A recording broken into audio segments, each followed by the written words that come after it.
দর্শক, আগামী 12ই ফেব্রুয়ারি জাতীয় নির্বাচন, সাথে গণভোট। নির্বাচনের দিন কিংবা নির্বাচনের আগে যদি কোনো ধরনের কোনো সহিংসতা হয়, মারামারি, কোনো ধরনের গণ্ডগোল এগুলো যদি হয়, সেই ঘটনা যেই ঘটাক না কেন, সেই ঘটনার জন্য দায় নিতে হবে আওয়ামী লীগকে, সেই ঘটনার জন্য দায় নিতে হবে শেখ হাসিনাকে, এবং সেই ঘটনার জন্য আওয়ামী লীগকে দায়ী করে ব্যবস্থা নেওয়া হবে, এরকম ঘোষণা একেবারে প্রকাশ্যে বিবৃতি আকারে এসেছে বাংলাদেশের বর্তমান ইন্টারিম গভর্নমেন্টের কাছ থেকে। প্রসঙ্গটা শুরু হয়েছে শেখ হাসিনার শুক্রবারে প্রকাশ্যে সংবাদ সম্মেলনে যে অডিও বার্তা, সেই অডিও বার্তা থেকে। এবার বাংলাদেশ সরকার অনেক বেশি আক্রমণাত্মক, এবং অনেক বেশি আক্রমণাত্মক হতে গিয়ে একটু বেশি তারা বলে ফেললো কিনা, ব্যাপারটা এরকম কিনা, যে কোনো ইস্যুতেই তারা যদি কোনো অসঙ্গতি তৈরি করে, তারা যদি কোনো সহিংস পরিস্থিতি তৈরি করে, অবশ্যই তাদেরকে শাস্তি দিতে হবে। কিন্তু যখন বাক্যটা এরকম হবে যে যদি এরকম ঘটনা ঘটে, মানে যারাই ঘটাক না কেন, যদি এই ঘটনা ঘটে, তাহলে এর জন্য দায়ী করা হবে আওয়ামী লীগকে। কি বলতে চাইলো আদতে সরকার?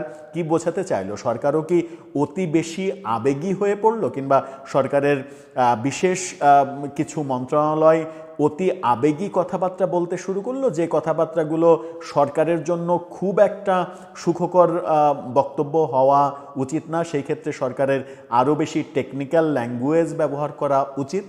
চলুন একটু জেনে দেখি সরকার কি আদেশ জারি করলো, এবং আওয়ামী লীগের যারা বিশেষ করে নেতাকর্মী বাংলাদেশে রয়েছেন তাদের জন্য কি গজব অপেক্ষা করছে।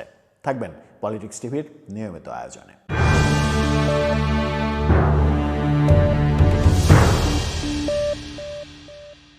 দর্শক, বলছিলাম নির্বাচনের দিন, নির্বাচনের আগে, নির্বাচনের পরে যদি কোনো ধরনের কোনো সহিংসতা হয়, তার দায় আওয়ামী লীগকে নিতে হবে এবং আওয়ামী লীগকে শায়েস্তা করা হবে। এই ব্যাপারটা নিশ্চিত করছে জাগো নিউজ 24। তারা তাদের শিরোনামটা এভাবে করেছে, দেখে নিন। অন্তর্বর্তী সরকার বলছে, নির্বাচনের দিন ও আগে যে কোনো সহিংসতায় আওয়ামী লীগকে দায়ী করা হবে। সরাসরি বলা হচ্ছে আওয়ামী লীগকে দায়ী করা হবে। নির্বাচনের দিন কিংবা তার আগে যে কোনো ধরনের সহিংসতা হলে আওয়ামী লীগকে দায়ী করা হবে। তার মানে এটা যে আজকে যে মানে বিএনপি এবং জামাত বেশ কয়েকটা জায়গায়, দেশের বেশ কয়েকটা জায়গায় সংঘর্ষের ঘটনা ঘটেছে, এখানেও কি আওয়ামী লীগকে দায়ী করা হবে? মানে এইভাবে কি ঢালাওভাবে বলা যায়?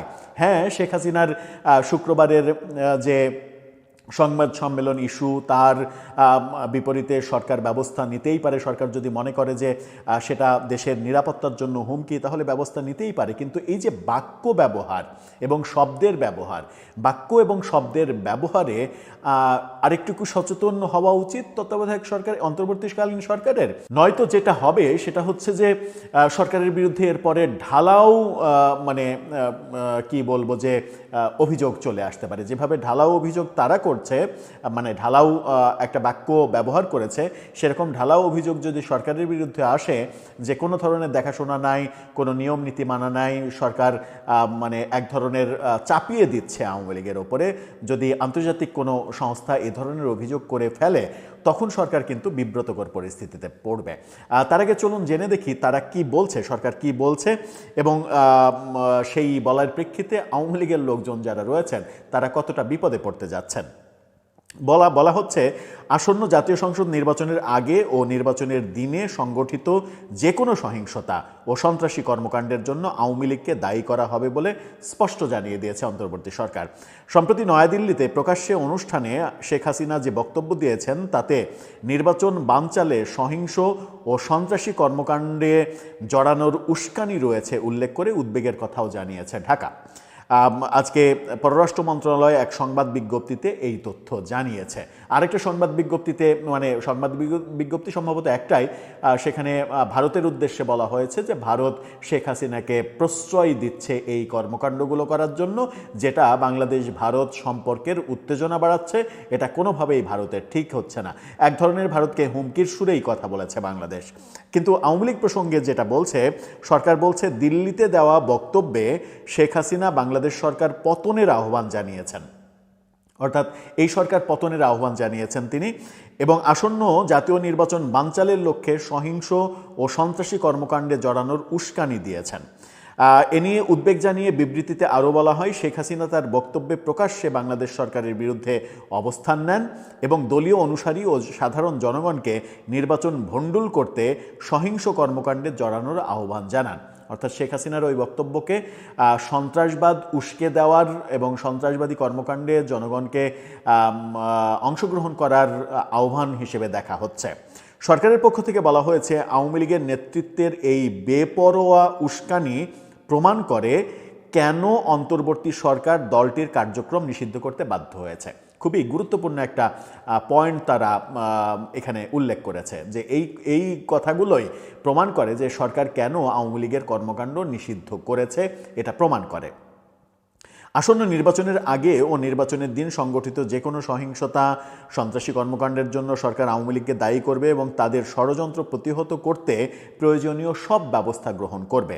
শেখ হাসিনার প্রত্যর্পণ নিয়ে সরকার বলছে, দ্বিপাক্ষিক প্রত্যর্পণ চুক্তির আওতায় শেখ হাসিনাকে দেশে ফেরত আনার জন্য বারবার অনুরোধ জানানো হলেও ভারত এখনও সেই দায়িত্ব পালন করেনি। উল্টো নিজ ভূখণ্ডে তাকে এমন উস্কানিমূলক বক্তব্য দেওয়ার সুযোগ দেওয়া হয়েছে যা বাংলাদেশের গণতান্ত্রিক উত্তরণ, শান্তি ও নিরাপত্তার জন্য মারাত্মক হুমকি। এখানেও ভারতকে পুরোপুরি দায়ী করা হয়েছে এবং এই ল্যাঙ্গুয়েজগুলোই প্রমাণ করে যে ভারতের সঙ্গে আমাদের সম্পর্ক আদতে নেই। এখন ভারতের প্রসঙ্গ নিয়ে কথা বলতে চাই না, মূল প্রসঙ্গ যেটা আপনারা পরিষ্কারই হলেন যে শেখ হাসিনার ওই বক্তব্যের প্রেক্ষিতেই মূলত সরকার সিদ্ধান্ত নিয়েছে। আপনি যেহেতু বলেই ফেলেছেন, ভালোই করেছেন, আপনি বলেই ফেলেছেন, আমাদের জন্য কাজটা সহজ হয়ে গেল। এখন নির্বাচনের দিন কিংবা নির্বাচনের আগে যে কোনো সহিংসতার জন্য আপনার দলকে, আপনাকে দায়ী করা হবে এবং আপনার দলের নেতাকর্মীদের এর ভোগান্তি পোহাতে হবে। এরপরে আমরা যেটা দেখব সেটা হচ্ছে যে শেখ হাসিনার এই বক্তব্যের ফলে দেশে থাকা যারা সাধারণ আওয়ামী লীগার, যারা আওয়ামী লীগের সমর্থক, তারাও প্রচণ্ড বেকায়দায় পড়তে পারেন। এতে করে শেখ হাসিনার এই বক্তব্যের প্রেক্ষিতে সরকার যে কঠোর অবস্থান নিতে চলেছে, তাতে করে আওয়ামী লীগের নেতাকর্মীদের জন্য উপকার হলো নাকি প্রকারান্তরে অনেক বড় ক্ষতির কারণই হয়ে গেল? দর্শক, আপনার মন্তব্য জানিয়ে এ ব্যাপারে লিখতে পারেন আমাদের কমেন্ট বক্সে।